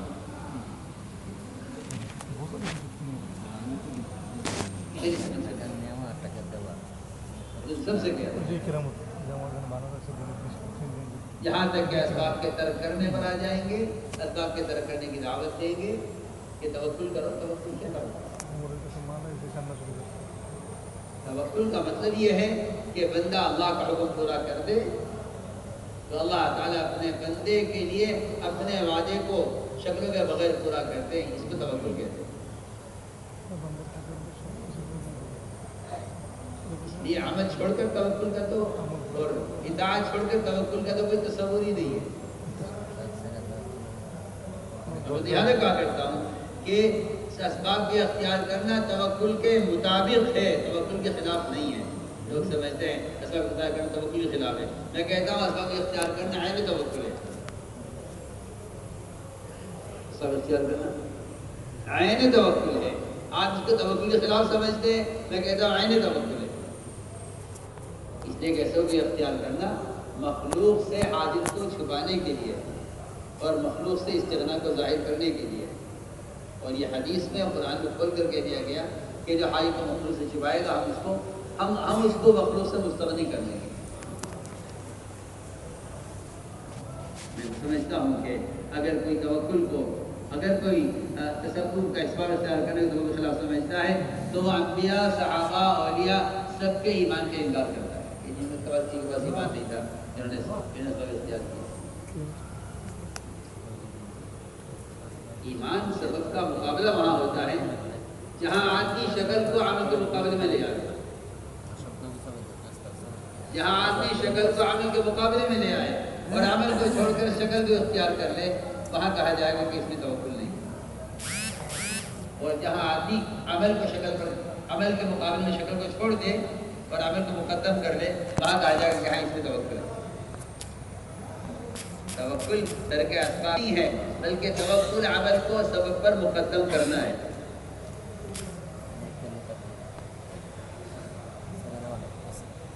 یہ مسئلہ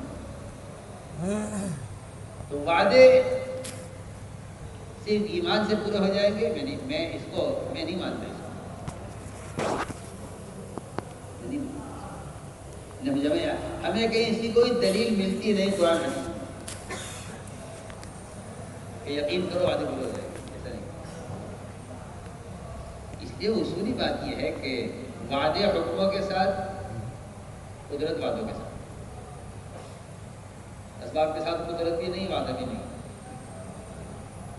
تم وعدوں کے یقین پر عمل کو مقدم کرو، ہم وعدے پورے کریں گے، اور تم وعدوں کا یقین کرو اور عمل نہ کرو، تم وعدوں پر یقین کرنے میں سچے نہیں کہلاؤ گے۔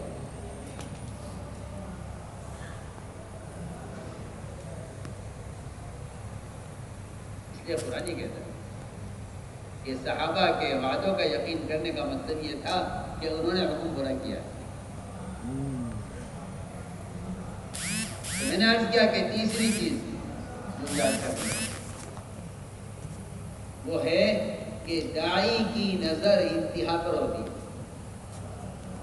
کیا حالات چل رہے ہیں، کیا جو ہے لوگوں میں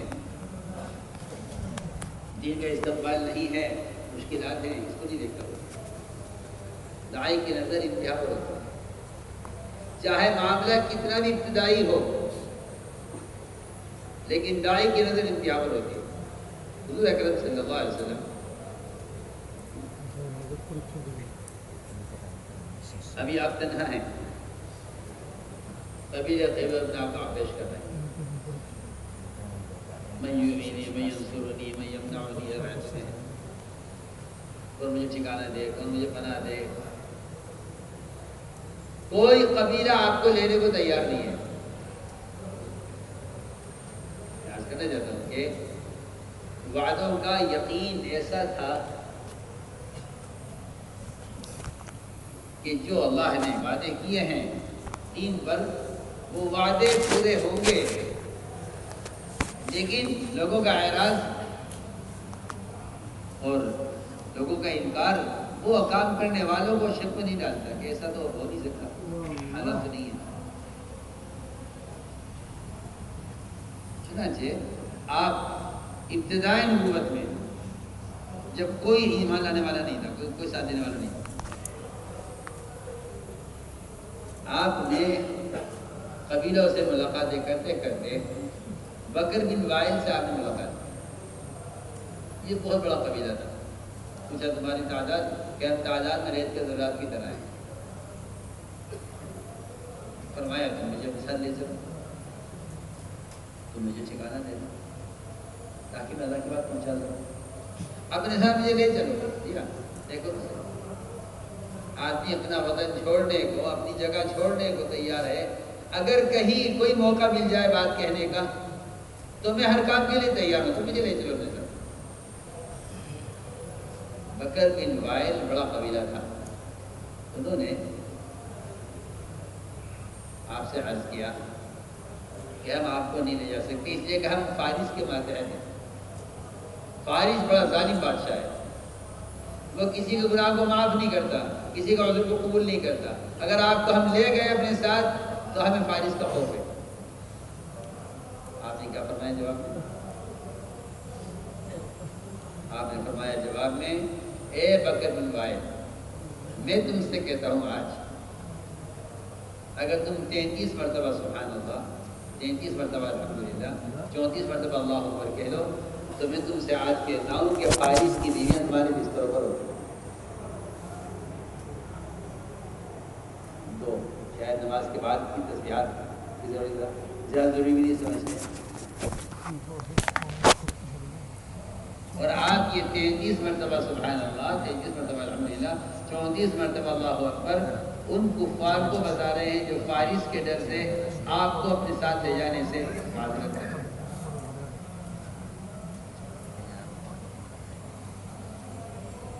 اگر تم یہ کہتے تو میں تم سے کہتا ہوں کہ فارس کی بیویاں تمہارے بستروں پر ہوں گی، ان کی اولاد تمہاری غلام،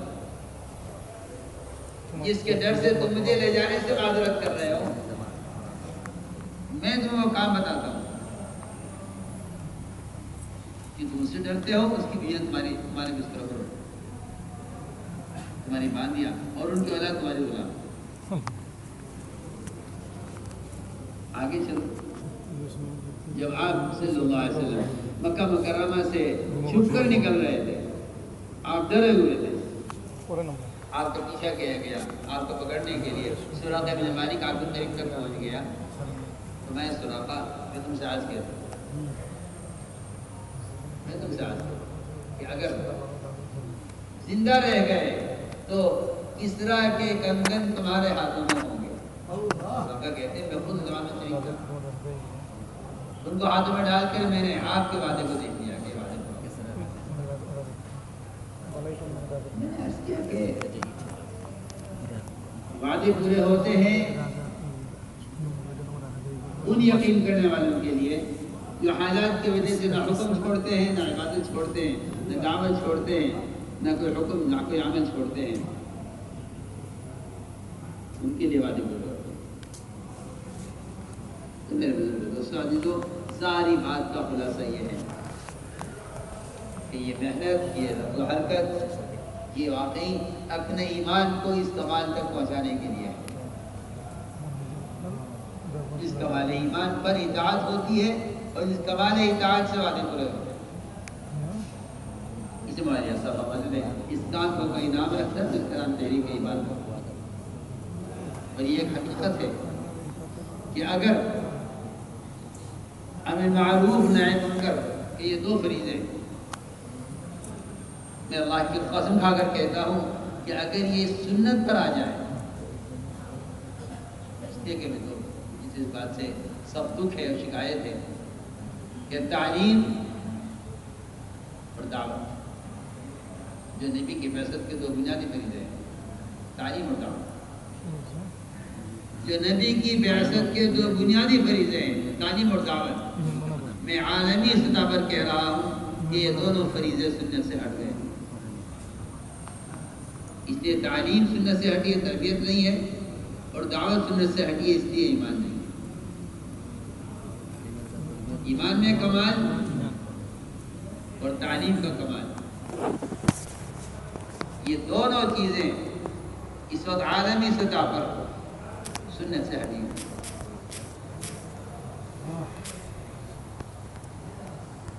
کیونکہ موبی کے پڑھنے دعوت اور تعلیم موبی کے پڑھنے کا نام دے دو علم سکھلانا اور دعوت دنیا دینا دے دے یہ دو ایسے فریضے ہیں موبی دے دو کہ اگر ان دو فریضوں کو نماز کی طرح اپنے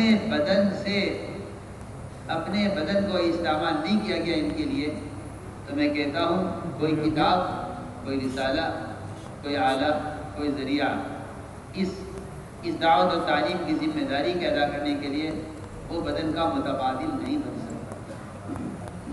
اگر ان دو فریضوں کو ادا کرنے کے لیے اپنے جسم کا کوئی متبادل دیکھا گیا تو یہ سارے متبادل خلاف سنت سنی کی وجہ سے بے اثر ہوں گے، نہ ان سے تربیت ہوگی، نہ ہدایت ہوگی، نہ ایمان کی تکمیل ہوگی، کچھ نہیں ہو سکتا۔ تعلیم تربیت ہوگی نا، دعوت اور تعلیم یہ دو ایسے فریضے ہیں کہ جو نماز کی طرح بدن کے استعمال سے ہی یہ فریضے ادا ہو سکتے ہیں۔ اس کے علاوہ اس طرح عبادت کے ادا کرنے کے لیے بدن کا متبادل نہیں، اس طرح دعوت اور تعلیم کے لیے بھی بدن کا کوئی متبادل نہیں۔ یہ مسئلہ کیوں؟ اس لیے کہ علماء نے لکھا ہے، میں نہیں کہتا، علماء نے لکھا ہے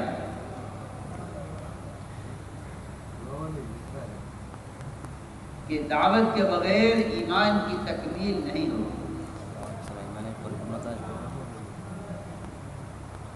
دعوت کے بغیر ایمان کی تکمیل نہیں ہوگی۔ میں کہتا ہوں کہ عبادات سے ہی ایمان کی تکمیل نہیں ہوگی۔ ابھی تو سے نہیں کہہ رہا ہوں، میں تو جو بات علماء حق سے ملتی ہے اس کو نقل کرتا ہوں۔ مولانا بدر عالم بہر رحمۃ اللہ علیہ امام المحدثین بلکہ استاد المحدثین ہیں، وہ لکھتے ہیں ترجمان السنہ کی دوسری جلد میں، یہ علماء کے سمجھنے کی وہ لکھتے ہیں ترجمان السنہ کی دوسری جلد میں۔ ترجمان السنہ حدیث کی وہ کتاب ہے کہ واقعی اس جیسی کتاب کوئی نہیں ہے، اس میں لکھتے ہیں کہ کوئی شخص نمازیں اتنی پڑھے کہ اس کی پیشانی پر سیاہ نشان پڑ جائے، روزے اتنے رکھے نفلی کہ اس کے ہونٹوں پر خشکی جم جائے، زکوٰۃ وقت پر پوری صحیح ادا کر دے۔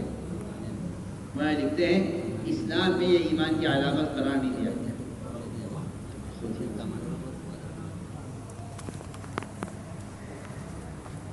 اسلام میں یہ ایمان کی علامت قرار نہیں دیا گیا۔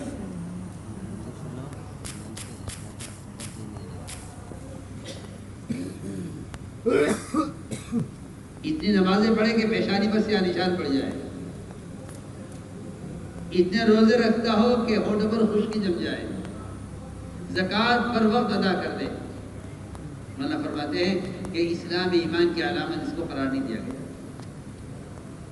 بلکہ اسلام میں ایمان کی علامت اسے قرار دیا گیا ہے کہ یہ لوگوں کو معروفات پر خود آمادہ کرے اور لوگوں کو منکرات سے نکالے۔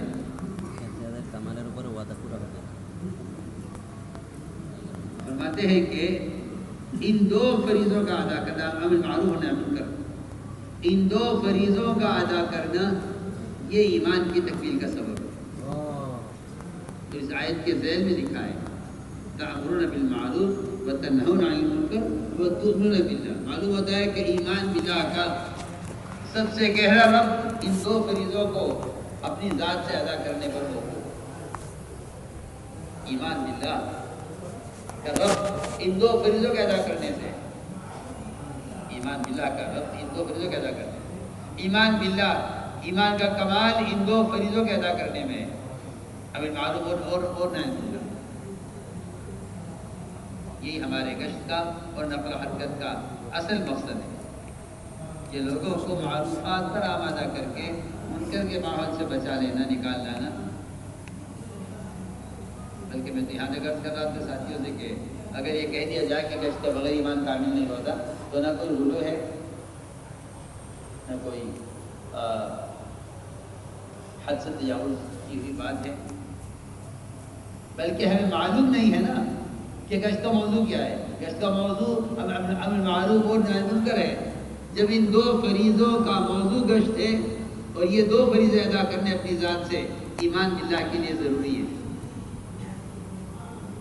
تو پھر گشت کے بغیر ایمان کامل کیسے ہو سکتا ہے؟ میں سمجھتا ہوں کہ جو ضرورت ایک مسلمان کو ایمان کی ہے وہ ضرورت گشت کی ہے، اس لیے کہ گشت اور ملاقاتیں اس مقصد کے لیے کہ میں اپنی ذات سے امر معروف کے فریضے کو ادا کرنے کے لیے گشت کر رہا ہوں، اپنی ذات سے لوگوں کو منکرات سے بچانے کے لیے گشت کر رہا ہوں۔ یہ دو مقصد میرے اپنے گشت کے لیے ہیں، اور مجھے اپنے گشت کس لیے ضرورت ہے؟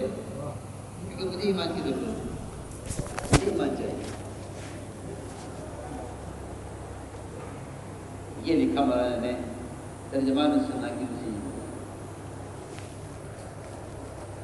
پارے آگے ہے طبعات ہے۔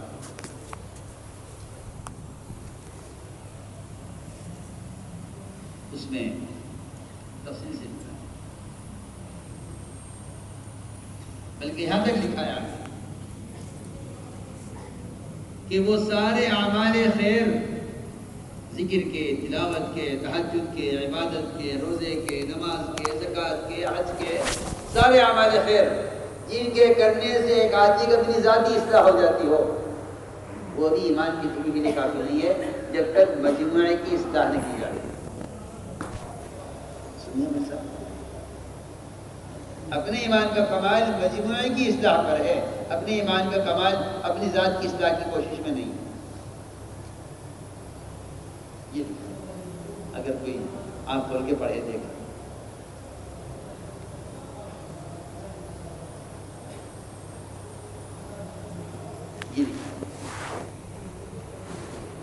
یہ اپنے ایمان کا کمال مجموعے کی اصلاح پر ہے، اپنے ایمان کا کمال اپنی انفرادی اعمال پر نہیں ہے۔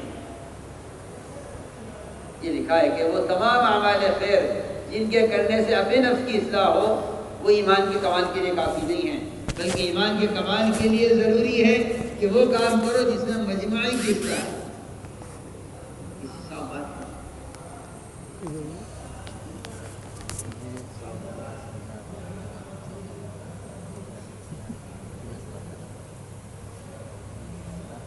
اس لیے اگر کوئی شخص اپنی ذات کی اصلاح کے فکر کو کافی سمجھتا ہے تو قرآن یہ کہتا ہے کہ یہ ایمان کی تکمیل کے لیے کافی نہیں۔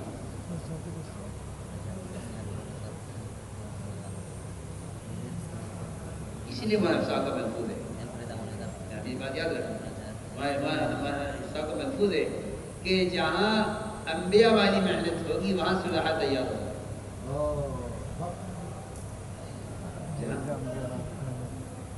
وہاں صلح تیار ہوگا۔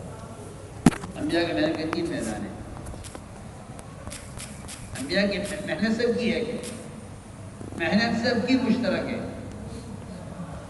لیکن میدان مختلف ہے،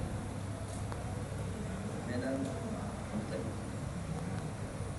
اپنی ذات میدان تو صالحین کا میدان ہے، یہ تو ضروری نہیں ہے۔ اپنی قوم، اپنا قبیلہ، اپنی زبان والے اگر میدان محنت ہے، اپنی بستی میدان محنت ہے، تو انبیاء کی محنت ہے۔ تو یہاں تک فرماتے تھے کہ آپ صلی اللہ علیہ وسلم کا جو میدان محنت ہے، ساری کی ساری امت اور ساری انسانیت اور سارا عالم، فرماتے تھے کہ جس طرح آپ کی آمد نے انبیاء سابقین کی شریعت کو منسوخ کیا ہے، اس طرح آپ کی آمد نے انبیاء سابقین کے طریقہ دعوت اور میدان محنت کو منسوخ کیا ہے۔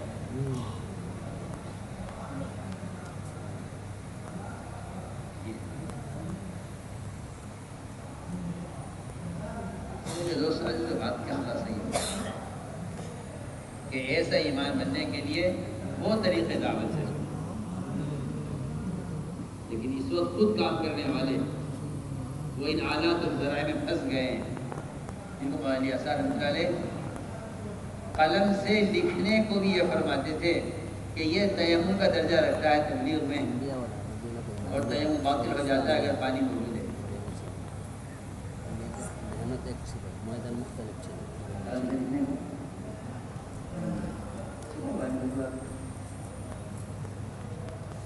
قلم سے لکھنے کو تیمم کا درجہ دیتے ہیں.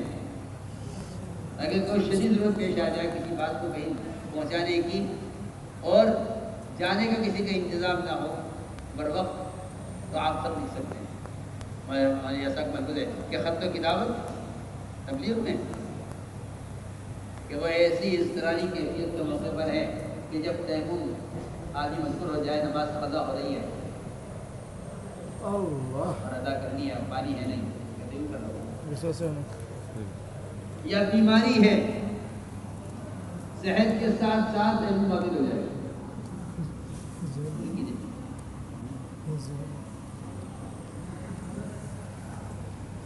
امام اوزاعی رضی اللہ عنہ فرماتے ہیں کہ حدیثوں کو لکھا مت کرو ورنہ ان کا وقار ان کا دور جاتا رہے گا. اور اب عقلیں ماری گئی ہیں کہ آلات باطل دین کی اشاعت کا ذریعہ سمجھے جاتے ہیں. اب عقلیں ماری گئی. اس کو میں نے کہا تھا کہ دعوت اور تعلیم یہ دونوں چیزیں سنت سے ہٹ گئی. حالانکہ یہ دونوں چیزیں عبادت کی طرح اپنے بدن سے استعمال، اپنے بدن کے استعمال سے ادا ہو سکتی ہے.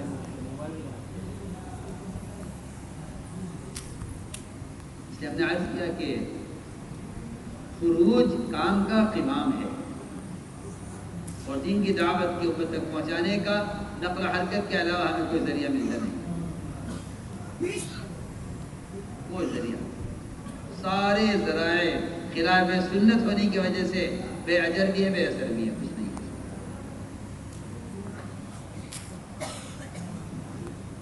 آپ کو جا کر پیغام پہنچائیے. جس طرح آپ بدن کے استعمال سے نماز ادا کرتے ہیں، اس طرح بدن کے استعمال سے دعوت کے طریقے کو ادا کیجیے. جس طرح آپ بدن کے استعمال سے نماز ادا کرتے ہیں، اس طرح بدن کے استعمال سے تعلیم کیجیے. دعوت اور تعلیم اختلاط چاہتی ہے کیونکہ اللہ نے تذکیر کا سبب انسان کے علاوہ کسی مخلوق کو بنایا نہیں. کتابیں نہ مذکر ہیں، نہ معلم ہیں، نہ مربی ہیں، نہ مزکی ہے، کچھ بھی نہیں. نہ تزکیہ، نہ تذکیر، نہ تعلیم، نہ تربیت. کتاب میں کچھ نہیں. تذکیر کا سبب انسان کو بنایا، تعلیم کا سبب انسان کو بنایا، دعوت کا سبب انسان کو بنایا، تربیت کا سبب اللہ نے انسان کو بنایا. لیکن اب مزاج یہ بن گیا لوگوں کا کہ وہ عملی سرمایہ انسان وہ استعمال ہو دنیا کے لیے اور آلات اور ذرائع استعمال ہو دین کے لیے. تو میں سمجھتا ہوں کہ یہ کوئی ہدایت کا راستہ نہیں. یہ کوئی ہدایت نہیں. اور لوگ خوش ہیں اور اتنی محبت ہو گئی ہے رواج سے کہ اگر یہ بات کہی جائے تو مخالفت کرتے ہیں. حضرت میں فرمایا کہ رضی اللہ تعالیٰ عنہ کہ اگر تم رائے پر چلو گے تو تم سنت کے دشمن ہو جاؤ گے. میں سمجھتا ہوں کہ اس زمانے میں رواج سے اتنی محبت ہو گئی ہے کہ اب سنت کی مخالفت ہے اور رواجی طریقوں سے محبت ہے. دین کی باتوں کے پھیلانے کا خود پھرنے کے سوا کوئی ذریعہ مسنون نہیں ہے. دین کی باتوں کو پھیلانے کے لیے خود پھرنے کے علاوہ اور کوئی ذریعہ مسنون نہیں. یہ پکی بات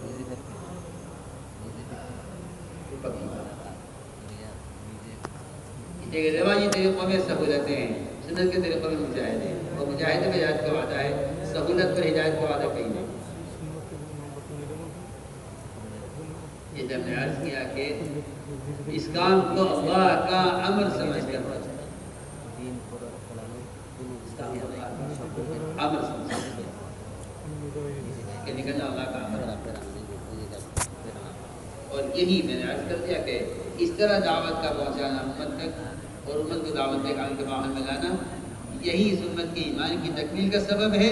اور میں کہتا ہوں اللہ کی قسم کھا کر اللہ کے گھر میں کہ صرف یہی واحد ایک سبب ہے اس امت کے افضل امت ہونے کا، ورنہ یہ امت خیر امت نہیں ہو سکتی. دعوت کے بعد رضی اللہ تعالیٰ آپ کی صحبت میں رہ کر یہ فرما رہے ہیں تو 15 سال کے بعد کا مسلمان بغیر دعوت کے افضل امت کیسے ہو جائے گا؟ حضرت کا بولے آپ کی صحبت میں رہ کر اگر ہم سارے اعمال خیر کریں، دعوت نہ دیں، تو ہم خیر امت نہیں ہو سکتے۔ تو 1500 سال کے بعد مسلمان کی افضل امت ہونا اس امت میں ہونا نہیں ہے، مسلمان کا خیر امت ہونا اس امت میں ہونا نہیں ہے، بلکہ اس امت میں رہ کر دعوت دینا اس کے افضل امت ہونے کی شرط ہے۔ اس امت میں ہونا افضل امت ہونا نہیں ہے، یہ بات کو جانتے بھی نہیں۔ مسلمان یہ سمجھتے ہیں کہ ہم اس لیے خیر امت ہے کہ محمد محمدیہ میں، یہ بات نہیں ہے، بلکہ اس امت میں ہونے، خیر امت ہونے کے لیے دعوت شروع ہے۔ اگر آپ دعوت پر ہیں تو آپ خیر امت ہیں، آپ دعوت میں نہیں ہیں تو آپ خیر امت نہیں ہیں۔ حضرت عمر کا بھی قول یہی ہے، حضرت ابو ہریرہ کا بھی قول یہی ہے۔ انہیں میں کہا کرتا ہوں کہ اس طرح صبح شام جزا کی ضرورت ہے، اس طرح صبح شام انفرادی دعوت کی ضرورت ہے۔ جو کچھ اعمال مسجد ہیں یہ تھے اس کا مقصد کے لیے کہ روزانہ ہر مسلمان کا اپنے بدن سے استعمال، وہ خود دوسروں کو دعوت دینے کے لیے اپنے بدن کا استعمال ہو، تاکہ اس سے ایمان کا کمال۔ Tuan-tuan dan Allah Subhanahu wa taala, orang kita tadi ada 3 perkara dan 3 bentuk ujian. اور حکم پورا کرتے ہیں حالات کے خلاف۔